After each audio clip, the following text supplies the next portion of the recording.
average price of a Gucci handbag? Maybe $3,500. A K-pop concert ticket? I would say around $200. But what about the price of a feeling, a ritual, a tradition, an identity that passed down for generations? Today, we are stepping into powerful and nuanced corners of global commerce, the marketplace of meaning. We will explore how culture moves through global trade, not just as art, music, or food, but as a product, a strategy, and sometimes as a story for sale. From billion-dollar K-pop experts to fast fashion knockoffs of traditional designs, from language learning apps to Netflix originals that tailored for global appeal, culture today is currency. And yet, who is profited? Who is included? And what is lost when identity becomes inventory? Welcome back to Circus and Circuit Unraveling Global Trade podcast. I'm your host, Kate Foronda, and let's start. When we talk about culture, what comes to mind? Art, language, food, music, fashion, right? Now, what if I told you these aren't just expressions of identity or traditions, but also products? Yes, products with tags, trademarks, and market strategies. In this episode, I want to challenge the idea that culture is something abstract or intangible. Because in the world of global trade, culture has become an asset, and yet that can be bought, sold, licensed, and exported. Now it's a form of economic value just like any other commodity. A commodity is traditionally defined as a raw material or primary agriculture product that can be bought or sold, like oil, wheat, or copper. But in the 21st century, that definition is expanding. Economists and cultural theorists now argue that ideas, images, stories, and aesthetics can also function as commodities, particularly when they are packaged for consumption in global markets.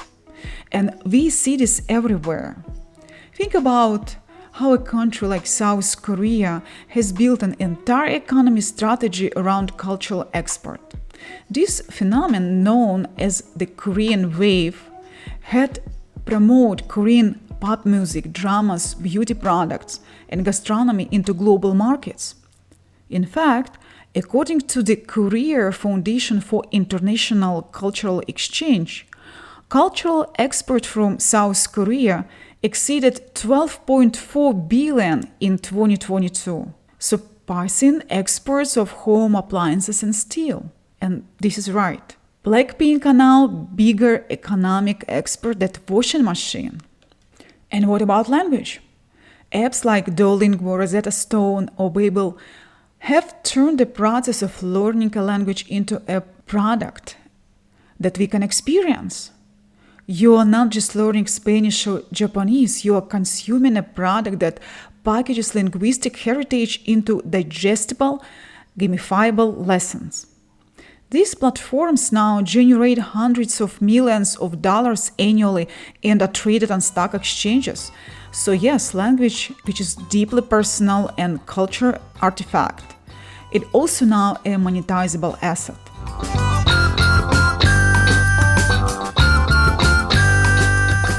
Or let's take Netflix as another example. It isn't only a platform to watch shows. It's a curator and distributor of global culture.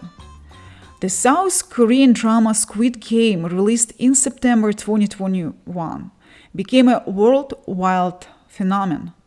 According to Netflix, it was watched in over 142 million households during its first months alone. It was an instance of culture being packaged and sold on a massive scale.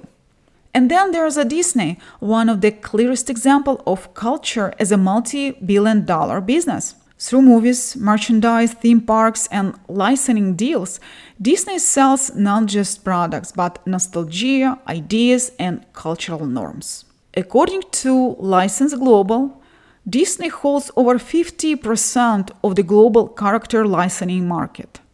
That means when you buy a Mickey Mouse t-shirt or a Star Wars Lego set, you're buying a cultural symbol that is being trademarked, copyrighted, and monetized at every single step.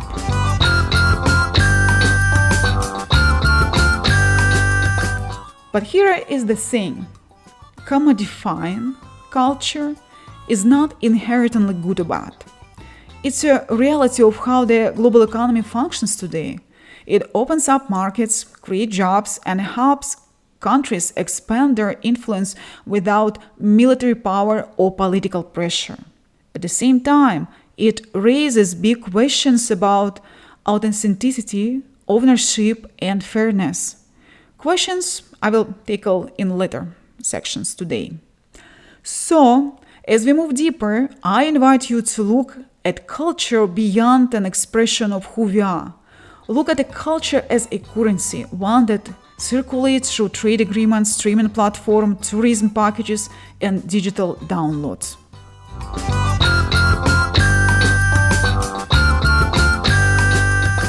We have defined how culture can be treated like a commodity. Let's zoom out and look at how it actually moves, how it's packaged, transported, and consumed across borders. When we think of trade, we often think of shipping containers full of electronics, oil, or grain. However, cultural goods move quite differently.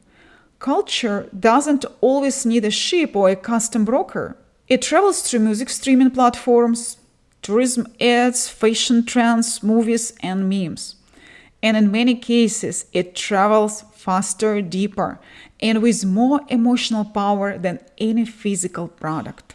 One of the most strategic uses of cultural export is what political scientist Joseph Nye called soft power. The ability of a country to influence others through attraction rather than coercion. Governments have caught on it. China has invested heavily in Confucius Institutes around the world to promote Mandarin and Chinese culture. France funds the Alliance Franchise Network to spread the French language and arts. The US Department of State, even during the Cold War, sent jazz musicians like Louis Armstrong abroad as cultural ambassadors. These initiatives are not just about sharing, they are about branding a nation in a positive light and shaping global perceptions. But why does this matter in trade? Great question, and here's the answer for you. It's matter because perception drives demand. One more time, perception drives demand. If people associate a country with creativity, innovation, and coolness, they are more likely to buy from this country's products. Think of how Japan went from being known for cheap electronics in 1950s to being globally recognized for design, anime, and culinary excellence today. In 2019, before the pandemic hit, the global tourism industry generated over 1.5 trillion in export revenues according to the United Nations World Tourism Organization. A large portion of that was driven by cultural tourism, traveling to experience the history, art, food, and traditions of a particular place. Tourists flock to the Louvre in Paris, the temples of Kyoto, the pyramids of Egypt, or the street art of Buenos Aires. They are not only seeing sights, they are consuming culture. Local economies benefit from its demand, but at the same time, they shape their offering to match tourists' expectations, sometimes commodifying or even simplifying cultural experiences for easier digestion. In many places, culture becomes a curated performance. Think traditional dances staged nightly for visitors, or local crafts made specifically for tourist markets. Again, this isn't inherently bad. It can create livelihood or preserve traditions. But it does shift the power dynamics of whose version of culture gets shared. Another major vehicle of cultural trade is fashion. Fashion weeks in Paris, Milan, New York, and Seoul are both industry and global marketing machines. Through Instagram, TikTok, and luxury advertising, fashion sells more than fabric. It sells stories, aspirations, and identities. When you wear Italian leather or Japanese denim, you are signaling something. Brands like Gucci, Prada, Balenciaga don't just make clothes, they export aesthetic values, often tied to the cultural roots of their home countries. And in the process, they shape global beauty standards and tastes. Also, there's a reverse movement, what is called globalization. Global brands often localize their products to better align with cultural norms in specific countries. Fast fashion retailer Zara, for example, adapts styles and marketing in the Middle East or India to meet locally with cultural modesty and expectation, but they still keep their global brand identity. Finally, we cannot ignore the role of digital platforms. Culture now spreads in real time thanks to TikTok trends, YouTube algorithms, Spotify, playlist, or Netflix content. A single viral video can promote a dance dish or dialect across continents. Netflix, for example, invests heavily in local productions in Mexico, Nigeria, South Korea, and Germany, and then shares those stories with a global audience. That means culture is both a product and a platform for global growth. And increasingly, it's not just Western culture being exported. It's a multidimensional flow.